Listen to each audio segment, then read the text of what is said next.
Notre invité, Jacques Maire, député La République En Marche de la 8e circonscription des Hauts-de-Seine. Bonjour. Bonjour. Merci d'avoir accepté notre invitation. Vous êtes aussi le vice-président de la commission des affaires étrangères. Avec vous, dans l'actualité, on voulait évoquer, notamment dans l'actualité franco-française, la déclaration de l'un de vos collègues députés, Damien Adam, élu La République En Marche de Seine-Maritime, qui a lâché, dans un entretien de La Liberté dimanche, que certaines personnes partent en vacances aux Bahamas grâce à l'assurance chômage. Qu'est-ce que vous pensez de cette déclaration ? Je pense que c'est une déclaration extrêmement malheureuse.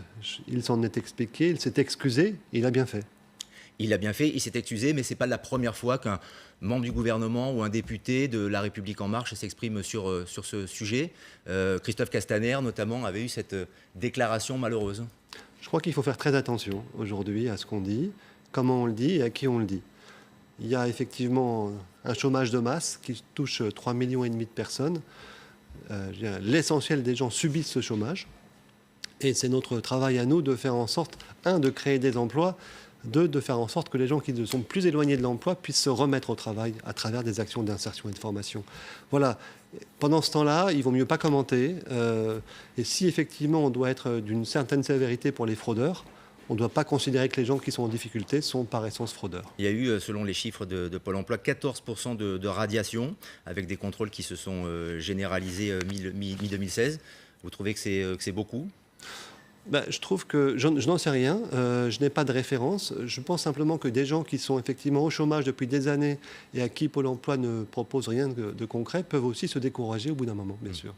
Dans l'actualité également, on en parlait dans le journal, les prières de rue à Clichy, avec depuis plusieurs mois des élus aussi de la mairie de Clichy qui s'opposent finalement à ces pratiquants musulmans qui prient devant la mairie. C'est des prières de rue qui apparemment sont en train de se généraliser. Quelle est votre position sur ce sentiment ? Vous avez l'impression qu'on est face à un danger ? Alors moi, je suis évidemment tout à fait opposé aux prières de rue qui perturbent à la fois la circulation de l'ordre public, mais aussi la perception de l'islam. Mais de ce point de vue, les élus ont une responsabilité. Pas seulement les élus, mais aussi l'État et les préfectures. On doit faire en sorte que le culte musulman en France soit organisé et soit contrôlé. Il y a des pays dans lesquels il y a des espaces publics qui sont dédiés pour le culte. En France, je dirais, il y a beaucoup d'endroits, y compris dans ma circonscription, dans lesquels les conditions d'accueil du culte ne sont pas organisées. Et si, vous savez, on n'organise pas ce genre de choses, eh bien, d'autres vont s'en occuper, et pas forcément ceux dont on a envie. Là, en l'occurrence, il semblerait qu'il y ait une mosquée pour accueillir ces pratiquants, mais ils viennent malgré tout devant la mairie chaque vendredi. Si jamais il y a des lieux de culte, il faut qu'ils soient occupés. Vous, dans votre circonscription, vous n'êtes pas concerné par...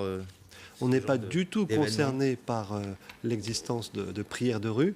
En revanche, il y a effectivement, je dirais, des générations de musulmans qui voient leurs enfants un peu laissés à eux-mêmes, qui aimeraient bien qu'il y ait des lieux de culte plus dignes et surtout organisés, avec la possibilité de sécuriser ces lieux, y compris sur le contenu des prêches. Dans l'actualité également, on l'a vu, Emmanuel Macron qui rentre d'Arabie Saoudite notamment, des Émirats Arabes Unis, qui sera aujourd'hui dans les Vosges avec le président allemand. On dit que c'est un hyper-président, un président très, très présent et un président également très directif avec ses ministres, avec les membres du gouvernement. Est-ce qu'il l'est aussi avec les députés de la majorité ? Est-ce qu'il y a des consignes dans le sens de faire la promotion ou d'appuyer sa politique ? Alors moi, je pense qu'il faut être directif en ce moment, parce qu'on veut faire en sorte de faire différemment. Ce qui se passe d'habitude, quand on veut faire des propositions de loi, par exemple des projets de loi au gouvernement, on demande aux administrations et nous ressortent à chaque fois les mêmes choses, les vieux projets qui sont dans les tiroirs, les trucs qu'on n'a pas pu faire passer par des gouvernements précédents. Et si on veut faire vraiment un projet de transformation, il faut sortir de la boîte logique, il faut que les ministres fassent le maximum, et y compris associer les parlementaires et d'autres acteurs pour proposer d'autres projets de loi, pour proposer d'autres approches. Et quand on n'est pas très content, parce qu'effectivement, ici ou là, on se trouve que le résultat de ce qui est proposé n'est pas à l'échelle de notre projet de transformation, il faut le dire. Et de ce point de vue, le président a raison. Il exige donc de ses ministres de mieux défendre sa politique. Vous, en tant que député de la majorité, est-ce que vous avez des consignes en ce sens ? On n'a pas des consignes, mais on est globalement partie prenante d'une réflexion qui est les conditions de l'échec de François Hollande, et notamment les frondeurs et l'incapacité d'agir collectif. Donc nous, au sein du groupe En Marche, on a des consignes qui sont débat maximal à l'intérieur et cohésion à l'extérieur. D'accord. Et ce sont des bonnes consignes.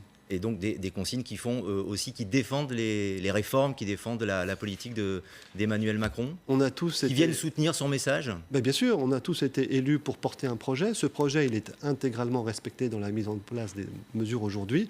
Et moi, j'en suis comptable devant l'opinion, effectivement, et comme nous tous d'ailleurs. Emmanuel Macron qui se positionne également comme un acteur majeur, fort de la politique internationale. On va parler de l'Europe dans quelques instants, puisqu'il sera, on le disait, dans le massif des Vosges pour l'inauguration de l'Historial avec le président allemand. Mais il revient également des Émirats arabes unis, il revient également d'Arabie saoudite. On a vraiment le sentiment qu'il veut compter aussi dans cette région. Ça, c'est formidable, franchement. On a un président qui est partout, globalement accueilli comme un vrai contributeur, non pas comme une menace à neutraliser, mais comme quelqu'un qui compte et avec qui on veut jouer. Je reprends l'exemple du déplacement aux Émirats arabes unis. On sait que c'est une zone extrêmement dangereuse. Il y va pourquoi? Pour deux éléments. D'abord, le partenariat franco-émirati, avec de la culture à la clé, le musée, avec l'enseignement du français à la clé, avec des investissements des Émirats en France, mais aussi avec la base militaire. Vous savez qu'on a une base militaire aux Émirats. Elle est fondamentale. Elle est fondamentale parce que les Émirats sont un pays qui est menacé par l'environnement. Et si on menace les Émirats, on menace la base française. Donc il y a eu un vrai partenariat, à la fois politique, militaire et de sécurité. Et il ne fait pas que ça. Et à l'occasion de son voyage, il y a un saut en Arabie saoudite, au moment où l'Arabie saoudite vit un bouleversement, à la fois du point de vue de la sécurité régionale, à la fois du point de vue des problèmes intérieurs avec... Et il est reçu immédiatement pour parler, pour s'expliquer. Je crois que c'est vraiment un atout majeur pour notre pays aujourd'hui. Une symbolique forte, effectivement. Un petit mot aussi sur l'Europe. Ça ne vous a pas échappé, la une de Time Magazine, qui en fait le leader ou le futur leader de l'Europe. Mais on a l'impression que cette couverture, cette une, elle a un double sens, car il y a un mais dans la une. S'il arrive à bien diriger la France. Alors je pense qu'il faut effectivement faire très attention sur les projections d'images comme celle-là. La France a toujours eu on a toujours attendu de la France qu'elle prenne des positions et dès qu'elle en prend, elle est perçue comme arrogante. Donc notre risque aujourd'hui, ce n'est pas celui d'être assez imaginatif, mais nous sommes porteurs avec le président de la République d'un vrai message aussi de transformation partagée de l'Europe, qui est très accueilli, y compris ce matin par les Allemands, par Times aussi qui est très accueilli. Je veux dire, partageons-le, faisons-le vivre, à la fois au niveau du président et des députés, et rendons-le partagé, parce que ça ne peut pas être un projet franco-français. Jacques Maire, vous êtes aussi vice-président de la commission des affaires étrangères, en plus d'être donc député La République En Marche des Hauts-de-Seine. À ce titre, vous êtes très engagé sur l'accord commercial de libre-échange entre l'Union européenne et le Canada. Je crois que vous étiez d'ailleurs au Canada il y a quelques jours avec Jean-Baptiste Lemoyne, qui est le secrétaire d'État aux affaires étrangères. Et vous faites partie de ceux qui encouragent les PME françaises à saisir cette chance, la chance de ce traité. Pourquoi ? Il y a deux éléments dans ce traité. Il y a d'abord une formidable, je dirais, opportunité de créer un précédent avec un accord qui sera fondamental pour les accords à venir en matière de normes sociales, environnementales, commerciales et autres. Il a des avantages. L'opportunité du marché canadien, il n'est pas très gros.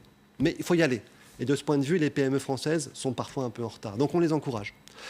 Parce que si aujourd'hui on arrive à mobiliser les PME pour le marché canadien, ça veut dire que quelque part, on remonte à l'assaut du déficit commercial qui est juste monstrueux. Je vous rappelle quand même 64 milliards d'euros de déficit commercial. C'est 840 000 emplois qui manquent dans l'économie française. Donc c'est une vraie opportunité. Néanmoins, il y a une contrepartie, ou en tout cas une opposition dans ce traité, c'est l'aspect environnemental. Voilà, je pense qu'il y a eu tellement peu d'associations, des partenaires sociaux, des parlementaires, des parties prenantes, environnement, social, associations, ONG, à la négociation, qu'aujourd'hui, il y a une rupture de confiance totale. Donc, il faut recréer ça. Et là, on a obtenu quelque chose du gouvernement qui est fondamental, qui est un engagement à la transparence et le fait que maintenant, les négociations, depuis le début, seront complètement partagées avec les parties prenantes et les parlementaires. Ça ne met pas en péril donc la ratification du deuxième semestre 2018. Il faut créer les conditions d'une majorité solide. Ratification de ce traité. Vous avez raison. Aujourd'hui, les conditions de ratification solide avec une majorité sereine ne sont pas réunies. Donc nous avons mis en place, nous avons contribué à un plan d'action du gouvernement qui traite tous les risques sociaux et environnementaux. Et par rapport à ça, un seul message. Tout ce qui n'est pas autorisé en France ne le sera pas demain. Donc on doit absolument, nous parlementaires, dans les 6 mois qui viennent, surveiller le fait que les risques sociaux et environnementaux sont sous contrôle. Merci Jacques Maire d'avoir été l'invité de LCI. L'actualité continue, à tout de suite.